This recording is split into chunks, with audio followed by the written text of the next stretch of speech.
Hay que imaginar un ser vivo que puede vivir 500 años, 500. que puede alcanzar la altura de un edificio de 10 plantas, unos 30 metros, y que llega a pesar varias toneladas. Y no es una ballena ni una secuoya gigante. No. Es algo que probablemente hemos visto cientos de veces, cubriendo muros, fachadas, sin prestarle la más mínima atención. Es la hiedra. ¿La hiedra común? Nuestra exploración de hoy se basa en un artículo fascinante del investigador Carlos M. Vicent Sánchez, del CSIC, que nos obliga a mirar de nuevo esas paredes. Y nos plantea una pregunta que, parece simple, pero esconde una física y una biología asombrosas. Sí. ¿Cómo es posible que una planta como la hiedra soporte su propio peso, que puede ser inmenso, solo agarrándose a una pared? ¿Cuál es el secreto? Que cubre el edificio New Court del St. John's College, en Cambridge. No es una planta cualquiera, ¿eh? Lleva allí 180 años. 180 años. Mide unos 10 metros de alto, pero es que a lo ancho se extiende 60 metros. Es una auténtica alfombra vegetal. Un momento, 60 metros de ancho. Eso es más que la mitad de un campo de fútbol. Eso tiene que pesar una barbaridad. Exacto. Si hacemos un cálculo así, conservador, basándonos en el dato que da el autor, Sí. de que la hiedra madura pesa unos 20 kilos por metro cuadrado, pues estamos hablando de que esa planta pesa unas 12 toneladas. Un momento, espera. 12 toneladas. Eso es el peso de 2 elefantes africanos adultos. Sí. Colgando de una pared, honestamente, eso me suena más a un peligro que a una maravilla. Claro. ¿No hay un riesgo real de que todo eso se venga abajo y destroce el edificio? Esa es precisamente la cuestión. 12 toneladas, y eso, ojo, sin contar el peso de las raíces principales que están en el suelo. La física que impide que esa masa se desplome, es lo que vamos a analizar, porque no es una curiosidad botánica, es un prodigio de la ingeniería de la naturaleza. De acuerdo, pues vamos a desgranar este prodigio. Si hablamos de 2 elefantes colgando de un muro, la pregunta es, ¿por dónde empieza? Como un pequeño tallo para sosteniendo ese peso descomunal. Claro. El autor del artículo dice que, por su propia experiencia, ha comprobado que un solo tallo maduro de apenas 2 centímetros de diámetro ya puede soportar 100 kilos. Que ya es muchísimo. Es muchísimo, pero claro, 100 kilos no son 12 toneladas. No, desde luego que no. La clave no está en la fuerza de un único punto, como si fuera una cuerda. Está en la suma de miles y miles de pequeños anclajes. Y para entender esto tenemos que viajar en el tiempo, porque la figura clave en el estudio de estas plantas fue nada menos que Charles Darwin. ¿Darwin? Él mismo. Mucho antes de que existiera la nanotecnología, él ya estaba observando sus principios. Siempre me sorprende cómo su curiosidad lo abarcaba todo, desde los pinzones de las Galápagos hasta, la hiedra del jardín. Totalmente. En sus trabajos de 1865 y 1875 sobre el movimiento de las plantas trepadoras, fue el primero en describir de forma sistemática que estas plantas usan principalmente 2 tipos de mecanismos. A ver, Mecánicos y químicos. mecánicos y químicos.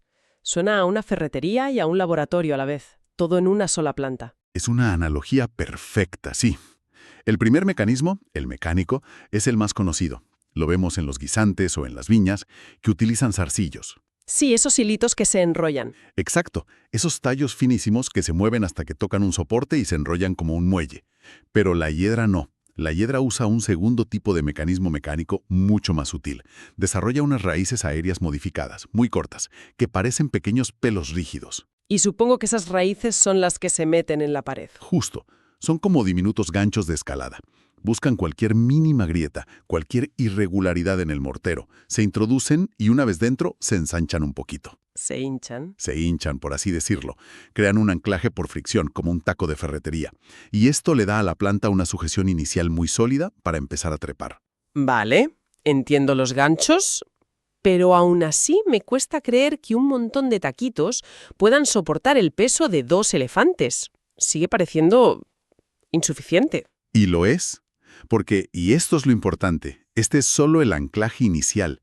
Es la primera fase. Ah. La verdadera proeza, el secreto de esas 12 toneladas, viene después, y es la parte química de la estrategia. Todo esto es fascinante, pero choca con la idea que muchos tenemos de la hiedra.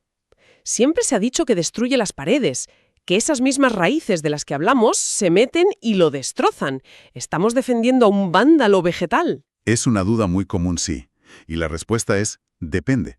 Depende del estado de la pared. Ah, claro. Si el muro está en mal estado, con grietas, un mortero débil, Las raíces pueden agravar el problema desde luego, pero en un muro sano o bien construido ocurre justo lo contrario. La capa de hojas protege la pared de la lluvia, de los cambios de temperatura, de la radiación ultravioleta. O sea que la isla. Exacto. Hay estudios que demuestran que las paredes cubiertas de hiedra se conservan mejor. La hiedra de Cambridge lleva ahí 180 años y el edificio sigue en pie. O sea que más que un vándalo, puede ser un protector. Un guardaespaldas con mala prensa. Justo. Vale, aclarado esto, volvamos a Darwin y a ese secreto químico. Si los ganchos son solo el principio, ¿qué descubrió él? Descubrió el superpegamento de la naturaleza. Darwin no se quedó solo en la observación de los ganchos.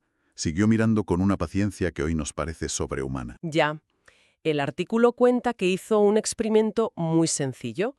Cogió unas de esas pequeñas raíces jóvenes y las presionó contra una lámina de cristal.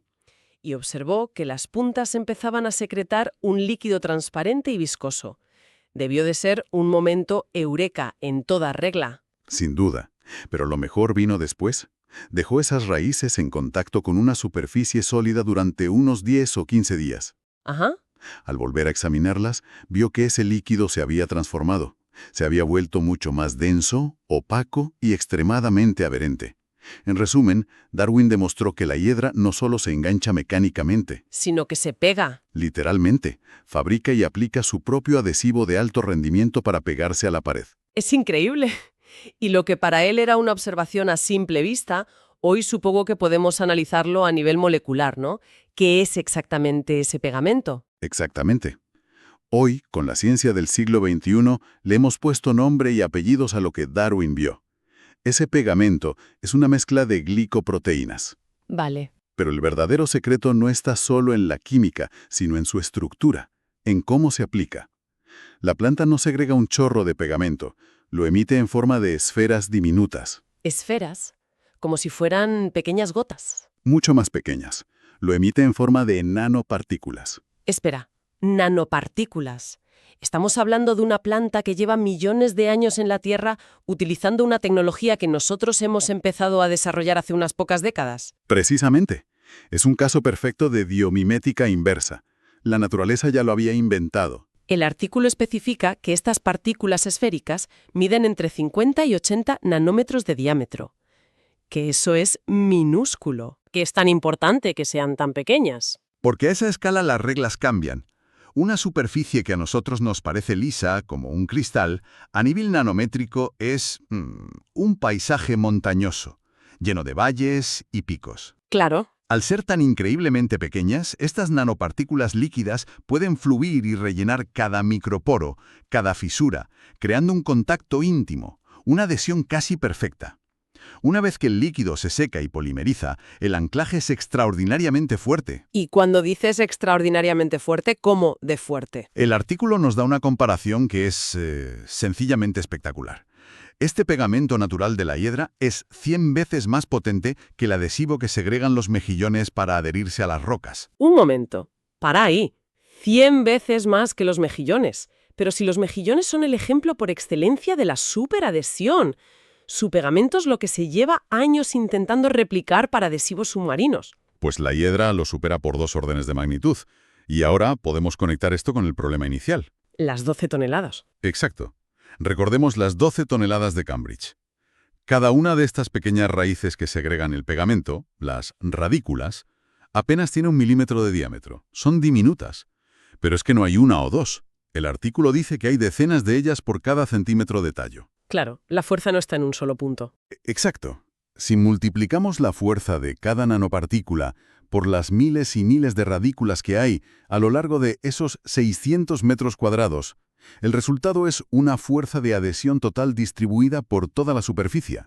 Una fuerza enorme, más que suficiente para soportar esas 12 toneladas, y probablemente mucho más. Vale, entiendo la física y la química de la hiedra, que ya es increíble. Pero me deja con la duda. ¿Hay algo que podamos aprender de ella? O sea, ¿podemos robarle esta tecnología a la naturaleza para nuestro propio uso? Pues aquí es donde el análisis se vuelve todavía más sorprendente. La respuesta es sí, y en un campo que nadie esperaría. A ver. Resulta que estas mismas nanopartículas de glicoproteínas tienen otra propiedad muy curiosa. Son extremadamente eficaces absorbiendo los rayos ultravioleta. La radiación UV. A ver, si lo he entendido. ¿Me estás diciendo que el superpegamento de la hiedra podría servir como protector solar? Eso sí que no lo vi venir. Es exactamente la línea de investigación que se está explorando. Pensemos en cómo funcionan los protectores solares que usamos. La mayoría contienen nanopartículas, sí, pero son de origen mineral, metálicas. ¿Dióxido de titanio o óxido de zinc? Esas mismas. Funcionan bien, crean una barrera física que refleja la radiación. ¿Y la alternativa sería usar estas nanopartículas de la hiedra? ¿Qué ventajas tendrían? Pues según los estudios recientes que cita el autor, las ventajas podrían ser enormes. Primero, son resistentes al agua. Fundamental. Segundo, y esto es clave, las pruebas han demostrado que bloquean la radiación UV 4 veces más eficazmente que las nanopartículas metálicas que usamos ahora. Vale, para. Resistente al agua y 4 veces más potente.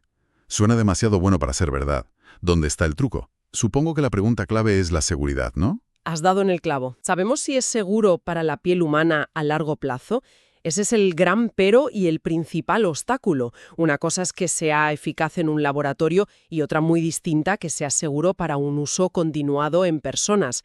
Como bien señala el autor, falta el paso más complicado, estudiar a fondo si estas nanopartículas son tóxicas para las células vivas. Ese es el gran desafío. Y aparte de la toxicidad, ¿cómo se consigue esto a gran escala? ¿Hay que dedicarse a ordeñar hiedras por las paredes o se puede sintetizar? Ese es el segundo gran desafío, la producción. La extracción es compleja. La síntesis artificial también es un reto. Sin embargo, hay una tercera ventaja potencial que impulsa la investigación. ¿Cuál? Parece que se descomponen de forma natural por las propias enzimas que tenemos en la piel. Ah, o sea que serían biodegradables. Exacto. Evitaría la acumulación de partículas metálicas en el cuerpo y sobre todo en el medio ambiente, que es una preocupación creciente. El potencial está ahí, es innegable, pero el camino hasta una crema que podamos comprar es todavía largo. O sea, un protector solar biodegradable, más potente y resistente al agua. El potencial es increíble. ¿Y hay alguna otra aplicación en el horizonte para este material?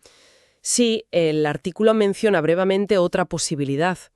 Y es igual de fascinante. Su posible uso como un superpegamento quirúrgico. ¿Para cerrar heridas?